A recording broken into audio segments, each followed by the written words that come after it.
Bonjour, nous sommes le 12 mai. Il fait sombre, la météo n'est pas favorable en ce moment, tout au moins dans le sud-ouest de la France.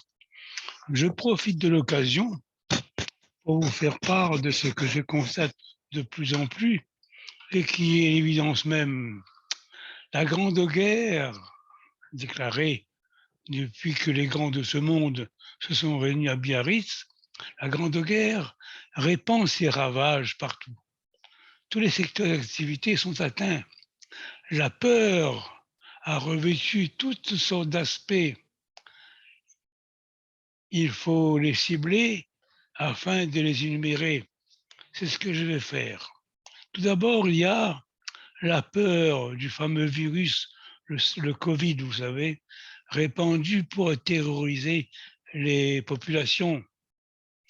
Ça a généré la peur d'être malade, la peur de manquer de nourriture, la peur de manquer d'essence, de voitures, de l'électricité, la peur de l'augmentation du coût de la vie, la peur de ne plus avoir d'emploi, la peur des lois scélérates qui fleurissent à chaque instant devant nous, revêtues des sourires les plus béats pour nous séduire, la peur des flics deviennent dangereux parce qu'ils se font tabasser aussi, la peur de la violence répandue de plus en plus.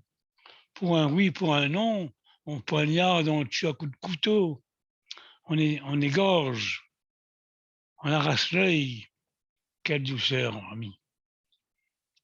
La peur de la guerre civile qui nous pend au bout du nez, si cela continue comme ça. La peur de la guerre de Poutine voulue par l'OTAN et l'Amérique. Personne ne voit ce que l'Amérique veut.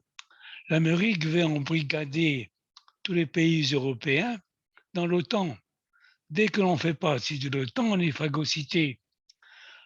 Parce que si l'OTAN déclare la guerre à un pays et que vous ne voulez pas envoyer vos soldats là-bas, ils seront contraints par la force des accords pris avec l'OTAN. Comme disait M. de Gaulle, le grand bazar. Voilà, c'est ainsi qu'il qualifie l'OTAN, je crois. Il y a aussi la peur de manquer de partis politiques.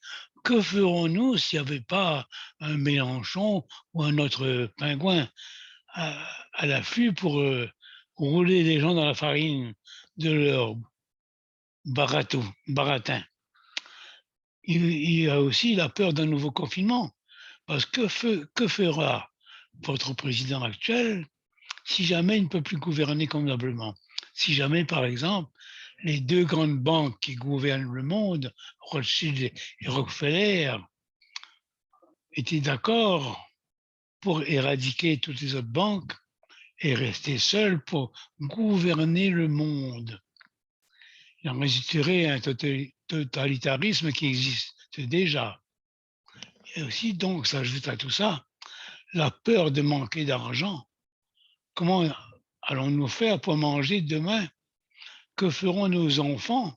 De quoi vivront-ils? Comment allons-nous les vêtir pour les envoyer à l'école qui manque de moyens de, comment dirais-je, d'instruire les enfants convenablement?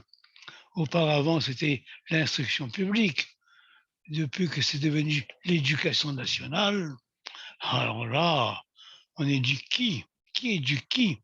Un maître est-il capable d'éduquer ses élèves lorsqu'il manque d'éducation lui-même? La peur de ne pas dire ce que l'on pense, par exemple, dans les grandes sociétés, administration ou autres, la peur du qu'en dira-t-on, la peur de dire ce que l'on pense, craignant d'être critiqué ou confiné, jeté au placard. Et puis la peur de penser ce que vont penser les autres. Enfin, la peur de perdre ses droits et la peur de se perdre tout bonnement. Voilà où nous en sommes. En tout cas, amis, quant à ce qui nous concerne, garder le moral fort, un moral d'acier. Nous ne savons pas de quoi demain sera fait, personne ne peut le dire.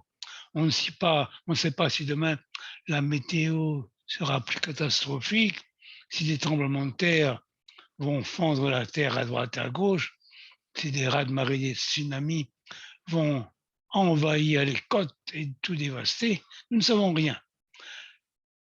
C'est pour ça qu'il faut garder courage et confiance en nous, parce qu'en nous, je vous répète, il y a cette parcelle divine que personne ne peut nous enlever. C'est ça qui fait notre force et notre courage.